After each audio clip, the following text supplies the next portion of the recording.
네, 여러분 안녕하세요. 여러분들을 위한 맞춤 법률을 알기 쉽게 알려드리는 맞춤법TV의 현변호사입니다. 제가 지난 영상에서 반성문이 과연 도움이 되는가에 대해서 솔직하게 설명을 드렸었는데요.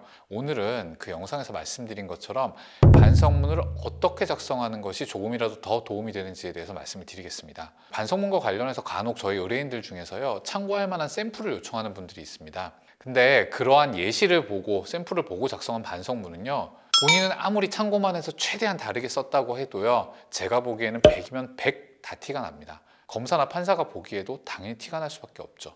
그래서 저는 샘플을 제공하는 대신에 의뢰인이 작성한 반성문을 이렇게 꼼꼼하게 검토해서 제출하거나, 작성을 너무 어려워하는 분의 경우에는 본인이 작성한 초안을 받아서 수정을 해드리고 있습니다. 하지만 오늘 영상을 통해서요, 최대한 좋은 반성문 작성을 위한 팁을 알려드릴 테니까요, 수정이 필요 없는 반성문 작성을 위해서 영상 끝까지 시청해 주시면 좋겠습니다.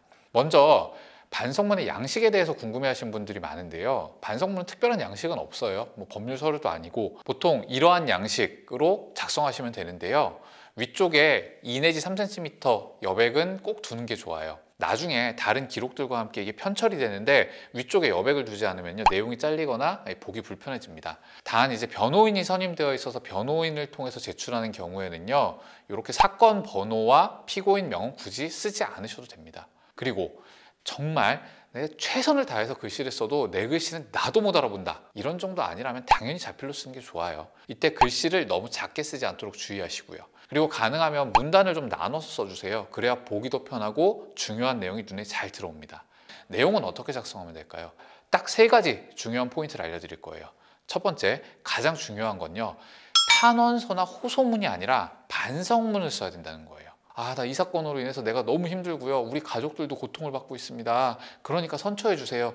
이런 내용으로 작성하시는 건 피해야 한다는 겁니다. 물론 어느 정도 내 형편에 대해서 이제 쓸 수는 있지만요, 전체적으로 마치 나 힘드니까 좀 봐주세요 라는 식으로 비춰서는 절대 안 됩니다. 변호인이 선임되어 있는 경우에 본인의 힘든 사정이나 가족들의 어려움은요, 변호인 의견서나 법정 변론을 통해서 어필을 하면 되고요, 그렇지 않은 경우라도요, 반성이 우선이어야지 내 사정이 우선하면 절대 안 됩니다. 특히 피해자가 있는 사건이라면 더더욱 이렇게 쓰시면 안 되는데요, 실무상 가끔 피해자라고 부르기 좀 민망한 피해자도 있긴 하지만요, 그래도 최대한 피해자의 입장에서 그 감정과 고통을 공감하고 나 스스로를 좀 질책하는 그런 내용으로 작성하시는 게 좋아요.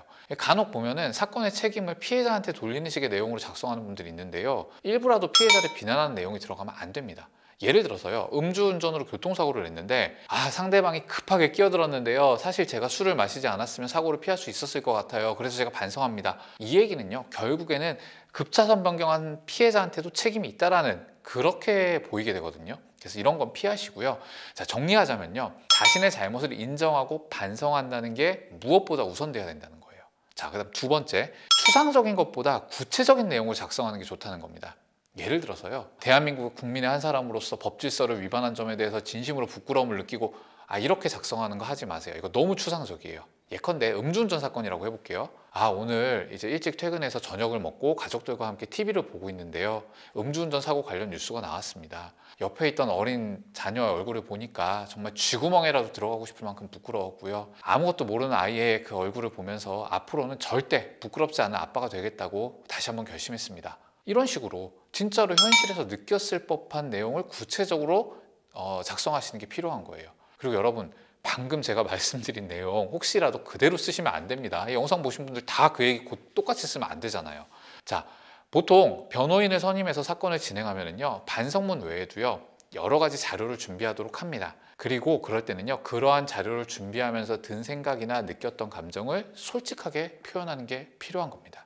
내용이 좋은 반성문이라면요, 한두 번에 그치기보다는 여러 번 작성하는 편이 좋은데요, 위에서 말씀드린 것처럼 구체적으로 내가 일상에서 느꼈을 법한 것을 바탕으로 일기처럼 작성하신다면 좋은 내용에 선처를 받는데 도움이 되는 반성문이 될 겁니다.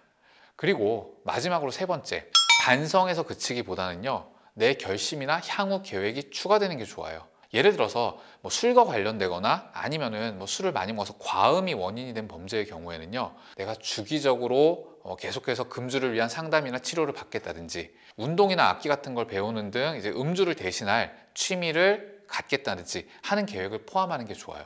근데 이와 같은 경우에도요, 막연히 저 음주를 대신할 취미를 찾겠습니다 보다는요, 어떤 취미를 가질 것이고 왜 그러한 취미를 택했는지를 구체적으로 쓰시는 게 당연히 훨씬 더 신뢰감을 주겠죠. 그리고 제가 아까 2번에서 두 번째에서 말한 것처럼 반성문을 한두 번으로 끝내지 말라고 했는데요, 이와 같이 계획이나 결심을 실천하고 있다는 것을 이어서 보여주는 것도 좋아요. 만일에 성범죄 사건에 연루된 경우라면요, 처음에 제가 일주일에 한 권씩 성평등이나 성인지 감수성 등에 관련된 책을 읽겠다 라는 구체적인 계획을 세우고 밝혔다면요, 실제로 일주일 뒤에는 내가 어떤 책을 읽었고 무엇을 느꼈는지, 그리고 또 어떻게 잘못을 고치기로 했는지에 대해서 책을 읽은 내용을 바탕으로 반성문을 작성하면 좋지 않을까 싶습니다. 오늘 반성문을 잘 쓰는 방법에 대해서 말씀드렸는데요, 정리할게요.